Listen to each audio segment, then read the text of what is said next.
Hello दोस्तों, आपका हमारे यूट्यूब चैनल पर स्वागत है। आज हम एक हिंदी का मॉडल पेपर सॉल्व करने जा रहे हैं और आपको इस चैनल पर सभी मॉडल पेपर एक एक करके हल करवाए जाएंगे और परीक्षा में आने वाले मोस्ट पर्सन भी बताए जाएंगे।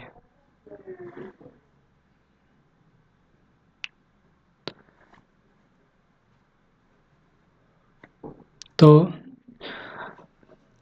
शुरू करते हैं। आज का हमने पेपर लिया है हिंदी और उसका कोड है 201।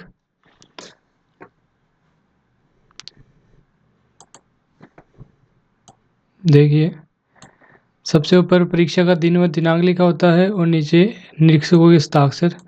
कुछ सामान्य अनुदेश होते हैं, तो ये आपको पहले परीक्षा से पहले पढ़ लेने हैं और उसके बाद ही प्रश्न करने हैं। इसमें सब चीज़ दी होती है कि प्रश्न पत्र में कितने प्रश्न हैं और कितने पेज हैं, इसके बारे में अपन पूरे निर्देश पढ़कर जान सकते हैं। अब आगे देखते हैं अपना पेपर। तो पेपर जो होता है वो 3 घंटे का होता है और 100 नंबर का होता है और पेपर में सभी प्रश्न हल करने अनिवार्य होते हैं।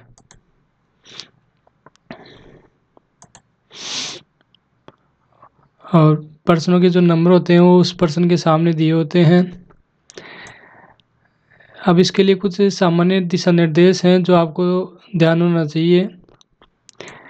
एक तो न्यूनतम 5 विषय होने चाहिए, एक भाषा विषय सहित। मतलब एक तो भाषा का विषय होना चाहिए और 4 अन्य विषय होने चाहिए।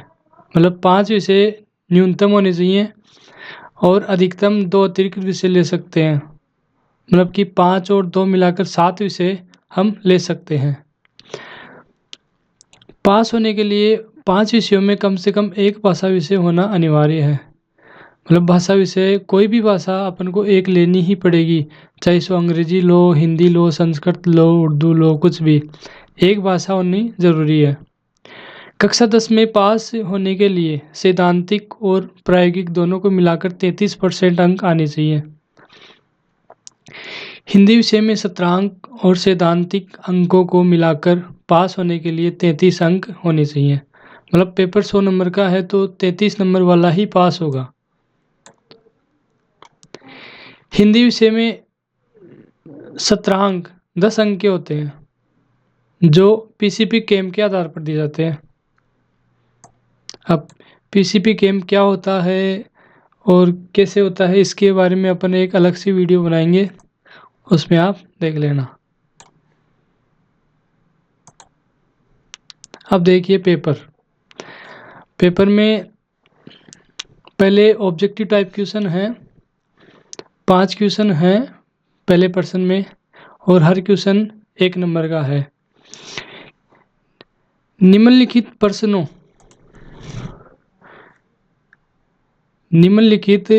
प्रश्नों के उत्तर के रूप में दिए गए विकल्पों में से उपयुक्त विकल्प छांटकर अपनी उत्तर पुस्तिका में लिखिए। अब पहला प्रश्न है, बहादुर अपना घर छोड़कर क्यों भाग गया था? तो इसका मैं आंसर तो बता देता हूँ। 4 ऑप्शन दिए हुए हैं। वो क्यों भाग गया था? माँ के द्वारा पीटे जाने के कारण। तो आपको ये ऑप्शन करना है। अब दूसरा प्रश्न है, निंदक नीरे राखिए आंगन कुटी छवाए, उपयुक्त पंक्ति का आशय है। बहुत ही सरल प्रश्न है, आप इसका उत्तर आराम से बता सकते हो कि निंदक नीरे राख रे, मतलब निंदा करने वाले को पास में रखना चाहिए। तो इसका सही उत्तर होगा, निंदक को साथ रखने से व्यक्ति का स्वभाव निर्मल हो जाता है। तीसरा प्रश्न है, पीछे पड़े तुम देव के सिर दो सपना मडरे उपयुक्त पंक्ति का भाव है। तो इस पंक्ति का भाव क्या होगा? इसका सही उत्तर होगा बी।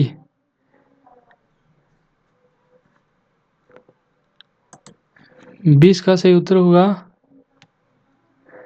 कि दुखों से मुक्ति पाने के लिए पुरुषार्थ करना पड़ता है। आगे है चौथा प्रश्न। एवरेस्ट पर चढ़ने वाली पहली भारतीय महिला होने का गौरव किसे प्राप्त हुआ?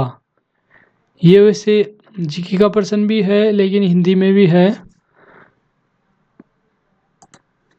तो इसका 4 ऑप्शन दिए गए हैं: कल्पना चावला, सरोजिनी नायडू, पीटी उषा और बचेंद्री पाल। तो आपको बता दें कि एवरेस्ट पर सबसे पहले कौन चढ़ी थी?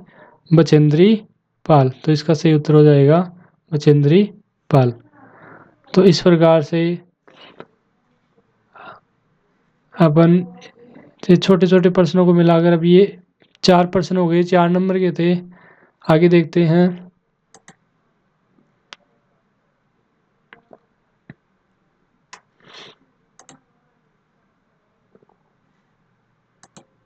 आगे देखते हैं। पांचवा प्रश्न है हाथ पीले कर लिए ब्याह मंडप में पधारी किसके लिए कहा गया है? तो ये किसके लिए कहा गया है? सरसों के लिए कहा गया है। अब थोड़े बड़े क्वेश्चन आए हैं। निम्नलिखित प्रश्नों के उत्तर 15 से 20 शब्दों में दीजिए। निम्नलिखित प्रश्नों के उत्तर 15 से 20 शब्दों में दीजिए। तो पहला क्या है? रहीमन दाबे ना दबे जानत सकल जहान। इस पंक्ति के आधार पर दोहे में क्या दबाए से नहीं दबता है? तो ये आपको पढ़ना पड़ेगा, किताब पढ़ सकते हो आप। इसका उत्तर होगा खेर, खून, खांसी, खुशी, वेर, मदपान दवाएं से नहीं दबते। मतलब ये ऐसी चीज़ें हैं वो जो दबाने से भी नहीं दबती। दूसरा क्वेश्चन है, मतलब दूसरे क्वेश्चन का दूसरा। सुना है कभी रात के सन्नाटे में अंधेरे से मुंह ढाप किस कदर होती है नदियाँ। उपयुक्त काव्य पंक्तियों में कौन सा अलंकार है? तो इसके लिए आपको अलंकार पढ़ना पड़ेगा और इसका उत्तर होगा मानवीकरण अलंकार है। इसमें कौन सा अलंकार है? मानवीकरण अलंकार है। तो आप इसमें मानवीकरण अलंकार कर सकते हो। अलंकार के लिए अपन को जो ये वाक्य है इसी आधार पर अपन अलंकार इसमें से ढूंढ सकते हैं। इसके आगे क्वेश्चन है आजादी कवि के लिए शब्द है शिकारी के लिए तीर। उपयुक्त काव्य पंक्ति के अनुसार शिकारी और कवि के लिए आजादी क्या है? तो इसका उत्तर होगा शिकारी के लिए आजादी तीर है और कवि के लिए आजादी शब्द है। क्योंकि शिकारी को तो तीर ही चाहिए और कवि को शब्द। आगे है चौथा प्रश्न। अखबार तथा समाचार पत्र के कितने अंग होते हैं? किन्हीं दो के नाम लिखिए। अब अखबार और समाचार पत्र के कौन कौन से अंग होते हैं? तो समाचार, संपादकीय, फोटो, ग्राफिक्स, विज्ञापन और कार्टून, इनमें से कोई भी अपन 2 नाम लिख सकते हैं। इसके आगे क्वेश्चन है 5वां। क्या तुमने कभी सुनी है सपनों में चमकती कुल्हाड़ियों की भय से पेड़ों की चित्कार? प्रस्तुत काव्य पंक्ति में कवित्री हमें क्या प्रेरणा देना चाह रही है? और इसके आगे क्वेश्चन है 6वां। इसे जगाओ कविता का भाव स्पष्ट कीजिए। मतलब ये आपको किताब में से प्रश्न पढ़ने पड़ेंगे, उसी के आधार पे आप कर सकते हो। आगे नेक्स्ट स्लाइड में आगे देखिए, तीसरा क्वेश्चन है, निम्नलिखित काव्यांश किस पाठ से लिया गया है? इसके कवि का नामालेख, मतलब कवि के नाम का उल्लेख करना है, करते हुए काव्यांश का भाव, सौंदर्य एवं शिल्प सौंदर्य स्पष्ट कीजिए। तो ये करत करत अभ्यास ते जड़मती हो सुजान, इसमें 2 दिए गए हैं, एक अथवा में और दिया गया, दोनों में से एक ही करना है।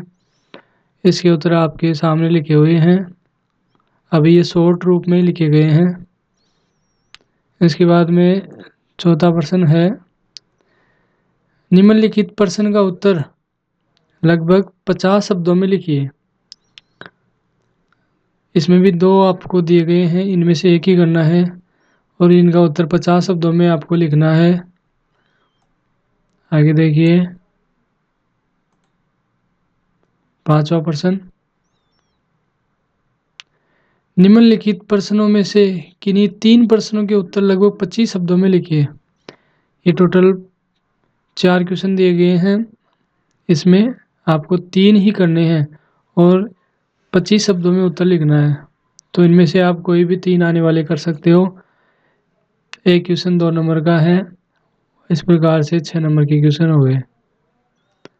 इसके बाद में छठा क्वेश्चन है, निम्नलिखित प्रश्नों के उत्तर दिए गए विकल्पों में सही विकल्प छांटकर अपनी उत्तर पुस्तिका में लिखिए। अभी ऑप्शन के आधार पर है, 6 क्वेश्चन है। गिलहरियों के जीवन की अवधि कितने वर्ष की होती है? गिल्लू पाठ के आधार पर, महादेवी वर्मा का पाठ है गिल्लू, तो इसका सही उत्तर हो जाएगा 2 वर्ष। फ्रांस की पुत्री मदर टेरेसा और जर्मनी की दुहिता, ये दूसरी लड़की कौन थी? तो आपने पढ़ा होगा पाठ में, दूसरी लड़की कौन थी? क्रिस्ट हेल्ड, तो ये आपका सही उत्तर हो जाएगा। तीसरा क्वेश्चन है, केवल कंप्यूटर पर पढ़ा जा सकने वाला अखबार कौन सा अखबार होता है? तो इस कौन सा अखबार होता है जो अपन को पीडीएफ में मिलता है? इलेक्ट्रॉनिक अखबार, जो आजकल जो दैनिक भास्कर है उसमें अपन अखबार पढ़ते हैं, वो अखबार है इलेक्ट्रॉनिक अखबार।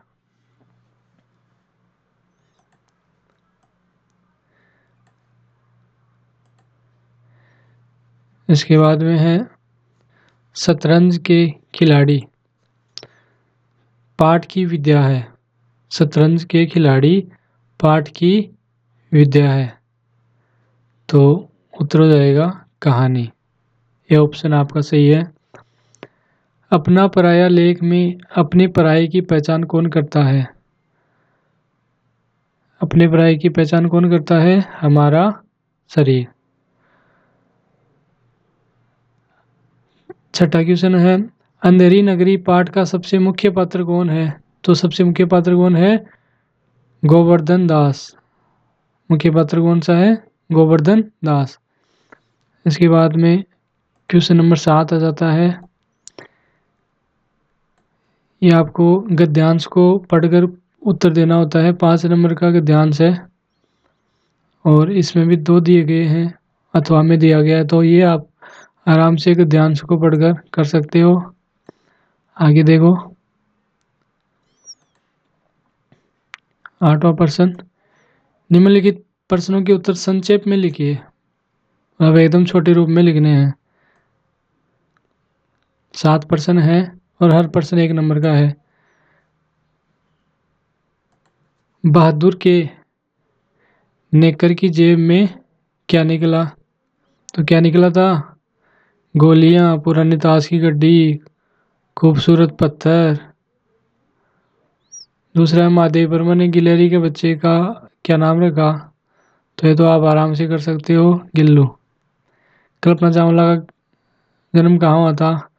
तो कल्पना चावला का जन्म हरियाणा,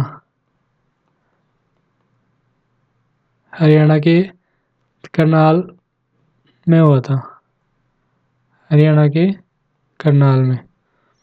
अखबार में कार्टून क्यों छापे जाते हैं? लोगों के मनोरंजन के लिए।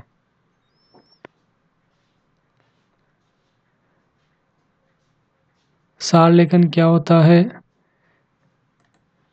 विस्तार से कही गई बात को कम शब्दों में व्यक्त करना सार लेखन है। क्रिस हेल्ड कहाँ काम करती थी? रॉबर्ट नर्सिंग होम में परिचारिका के रूप में।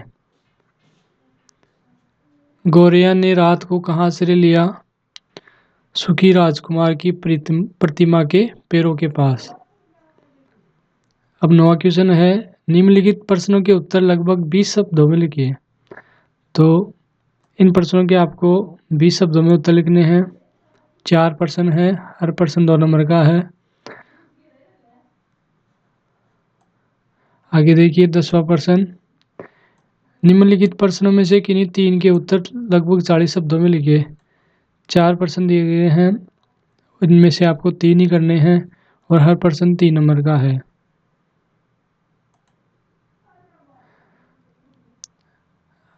11वां प्रश्न गद्यांश है।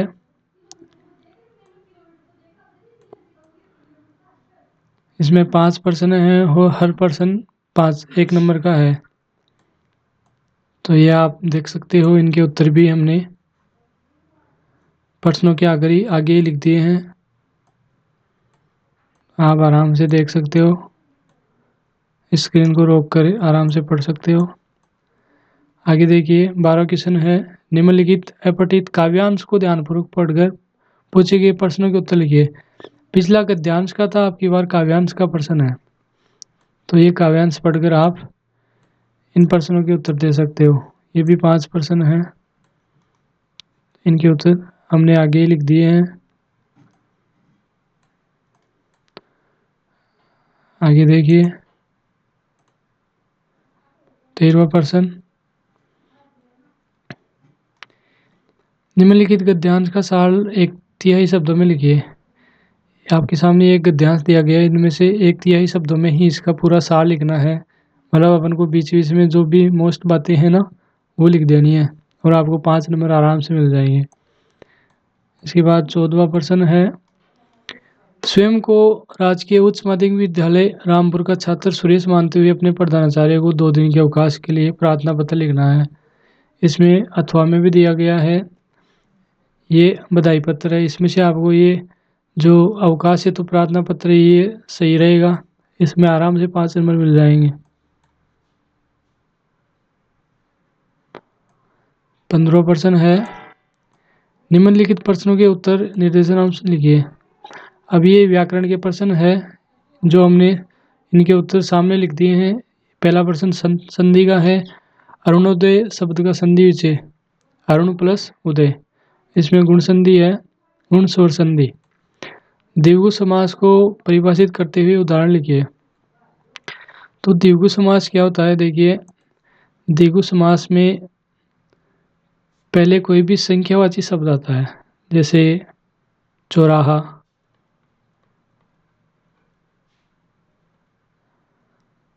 पंचतंत्र, पंचवटी, तिराहा। मतलब पहले संख्यावाची शब्द आएगा।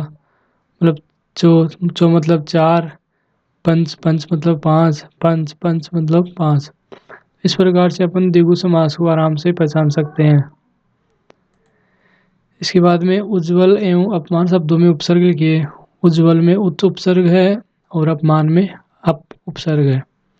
आर्थिक एवं प्रभुता शब्दों में पढ़ते लिखिए। तो आर्थिक में इक पढ़ते हैं और प्रभुता में ता पढ़ते हैं। उन्नति एवं रात्रि शब्दों का विलोम शब्द लिखना है। उन्नति का क्या होता है? अवनति, और रात्रि का होता है सुबह। और 6वां है, नाच न जाने आंगन टेढ़ा लोकोक्ति का अर्थ बताते हुए वाक्य में प्रयोग कीजिए। का उत्तर भी हमने लिख दिया है। स्वयं में कमी होने पर साधनों में दोष निकालना, और वाक्य में प्रयोग भी आप पढ़ सकते हो आराम से। अगर किसी भी प्रकार की आपको कोई समस्या हो तो आप कमेंट बॉक्स में ज़रूर लिखें। आगे देखिए 7वां प्रश्न है, जिसे जीता ना जा सके वाक्यांश के लिए एक शब्द, तो वो होता है अजय। 8वां है वह वापस लौट कर आ गया। वाक्य को शुद्ध करके लिखिए। तो आप देख सकते हैं उत्तर हमने सामने लिख दिए हैं। इसके बाद में 9वां प्रश्न है विराम चिन्ह का प्रयोग करना है और 10वां प्रश्न है पुत्र शब्द के 2 पर्यायवाची लिखने हैं।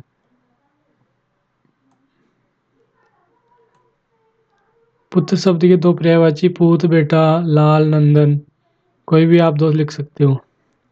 अंतिम प्रश्न है 16वां, निम्नलिखित में से किसी एक विषय पर लगभग 300 शब्दों में निबंध लिखिए। ये 4 दिए गए हैं, इनमें से एक पर आपको 300 शब्दों में निबंध लिखना है। तो आप किसी पर भी लिख सकते हो, मेरा प्रिय शिक्षक पर लिख सकते हो, मोबाइल का छात्रों पर दुष्प्रभाव पर लिख सकते हो, कोरोना महामारी और विश्व पर लिख सकते हो, राजस्थान के पर्व एवं उत्सव पर लिख सकते हो।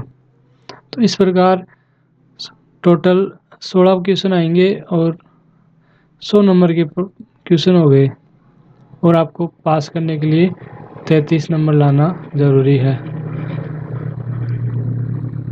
सभी प्रकार के मॉडल पेपर की PDF डिस्क्रिप्शन में टेलीग्राम चैनल का लिंक दिया गया है, उसमें आपको उपलब्ध हो जाएगी, वहाँ से भी आप प्राप्त कर सकते हो।